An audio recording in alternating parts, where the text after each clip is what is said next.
So, wir sind auf dem Wacken. Wir interviewen heute Diesmal. Ich freue mich mega, euch zu treffen. Schön hier zu sein. Das wird es. So let's start. So, first question of the day. How are you? We're pretty good, yeah. Enjoying the day. Sun is shining, you know, despite what the weather forecast said. And we're hoping for the same weather tomorrow. Yeah. And then we're setting up maybe the most brilliant show you will ever see in your life. Oh, I believe so. I'm a big fan of yours. I'm Thank you. Very, very nervous to meet you. I listened to Blind Guardian since years, and all my youth I heard you as well, I Earth. And yeah, I'm pretty nervous to meet you. Are you a fan of some bands that are here?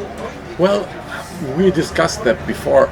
There are many bands we like, but if as an artist you go to a festival like Wacken and you have to perform, the whole focus is really on the show. So up to that point I'm not into anything else. I'm just doing whatever I have to do here for promotion and, you know, talking to people, but I will not pay too much attention to what other bands do.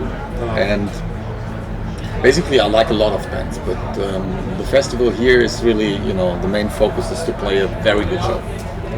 Yeah, it's all about, we're here to work, make shit happen. So, you know, it's definitely I'm going to see my friends in Sabaton tonight. I'm going to watch some of their show. I'm going to try to watch most of it, but I do want to get back at a decent hour to get some rest because tomorrow is our day. And I will definitely watch some of Slayer tomorrow. Oh, yeah. But it's different if you can visit a festival for fun. I mean, we have fun doing this, but we're working and we're serious about it and we want to kick ass, and that takes a focus, as Hansi said. How are the crowds in Germany is for your perspective, like what's different about it to the USA? You know, not a lot. I would say back in the old days, when we first started coming over here, in the States, that kind of heavy metal wasn't doing anything. That was like the beginning of the alternative scene. So it was a very, in the mainstream anyway. In the underground, there was a big death metal movement, but those, you can't sing. I mean, you're going to have, 1,000 people going, well, that'd be kind of cool sounding, but it's not going to happen. But singing Blind Guardian and Ice Earth songs is something else. So when we came and toured together with these guys, it was unbelievable, like, whoa, man, and they knew who Ice Earth was, they knew our songs, and we had, did encores, and it was a wonderful experience. But we developed the American market, and we worked hard at making it into something, and when I say we developed it for Ice Earth. So they have a very similar celebration of music. I mean, I finally convinced these guys to come over after a lot of come on guys, and they killed it. Your first gig was Prog Power, wasn't yes, it? It was Prog Power. It is like John said. There was a difference maybe in the beginning because metal was a big thing here already, but nowadays it's an international thing, a universal thing, and so the fans are very dedicated everywhere, and you feel cultural differences. Sometimes really hard to point out what exactly it is. It's just like, the way people relate to a certain song, or how they cheer.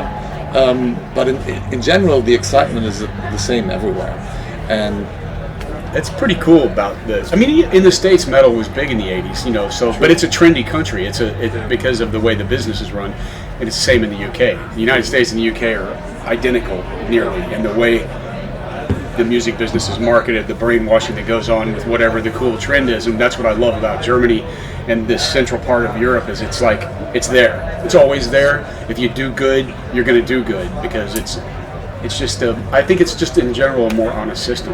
It's not just about buying your way into popularity or the record company saying this is going to be the new flavor of the month. We're going to promote this, and there's always been metal in America, but there's been peaks and valleys in terms of the mainstream and the popularity of it. And our bands coming up in the early '90s were faced with many obstacles because the trend in the underground was death metal, and then the mainstream was like grunge, alternative and that kind of stuff. So it was really trying to carve our own way through, and that's why I wanted these guys in the States, because I'm like, we need you over there. We're making stuff happen, and they came and did the Prog Power. I got to introduce them on stage, and it was It was really also cool. difficult for us because of the record companies, because they didn't maintain work.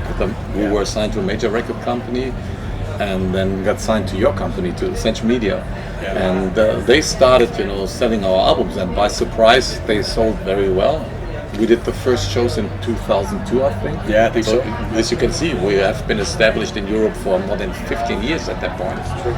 So it took a while there, but it was worth the toil. And as said, nowadays it is almost like playing here. You see even different. Even the United States is a giant country, and you'll see different cultural. Culture. But there's some audiences that you can count on always being, and some are a little more relaxed. But that's that way in Europe as well. It's like but it's still good. We just sometimes we get spoiled by certain shows. Like, oh my God, they were so amazing, and then you go somewhere else, and it's like. They're still amazing, really. When you go back and if you see some YouTube footage, you just have to understand, that the mentality is different, and that takes a while. I mean, with the experience we're having now, you really can embrace it. So I don't judge it even like this anymore. At the very end, it is on the artist to entertain, and the better we entertain, the better the audience will be, no matter where you play and no matter how the cultural differences are. Yeah, that's nice to hear. After so many years, are you still nervous about playing on so big stages, or? It can happen. In my case, I am prepared. I won't say I'm in self-control completely, but I don't let fear or anxiety take over. Never ever. That was different in the earlier days because I didn't know how to cope with it. Nowadays, I'm honest. There are days where I have some concerns, but they are gone the moment I go on stage, and I drive myself into it because, there are some techniques to do so. They won't work for everyone, but they work for me, and so I'm just happy to entertain because I'm there to kick ass and to have fun. That's and true. Once you get that into your mind, it doesn't matter if you play in front of 100 people, 1,000 or 100,000. No, in some ways, it's a little weirder to play in front of fewer people. I don't know why. For me, I don't get nervous anymore. I get ready to kill. It's just like going into battle. And if you're prepared, then you're prepared to fucking kill.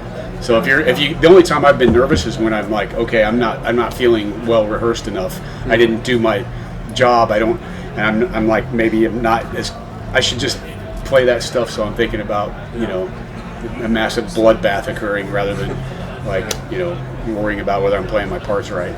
Yeah. And for the last question, my beautiful girlfriend and I, we wanted to start streaming video games. And how is your stance on video games? Because you are pretty open about being a fan of Tolkien and much fantasy work, like in your music you always refer to. Did you play video games? Do you like them? You got the wrong people here, man. Oh, really? Yeah, there's guys especially in his band. Yes, that play video games. Nerds and pundits. Yeah. Not even retro games or like the old Nintendo stuff. You didn't play it? I played it when I was a kid, but in a long time. But dude, we're business guys. And artists. We're like really we work so much. When the fuck can you play a video game? Honestly, and honestly, I get there's a lot of downtime on the bus, but most of the time, if I'm sitting there personally, I'm calculating, I'm thinking, I'm planning, I'm like thinking about. Months, years in advance, like what are we going to do, and I can't just mindlessly disconnect to do all that. It's really cool. Like I love to see the advancements. I started playing video games when it was Pong. Blip, blip. That's the first thing, and I was like, whoa. I was a little kid, and when I see a game like the Star Wars games or whatever, being a huge Star Wars nerd, I'm like, fuck, this is so cool. I wish I had time to mess around with it, but I don't. That's true. In my case, it's like my son. He got me into some of the Nintendo stuff, but only to play with him really. And the only one I'm partly capable in handling would be Mario Kart and all the other stuff. And I liked Animal Crossing for a year. Oh yeah. Because that's so far off. So it's just like so relaxing. It's like I don't know.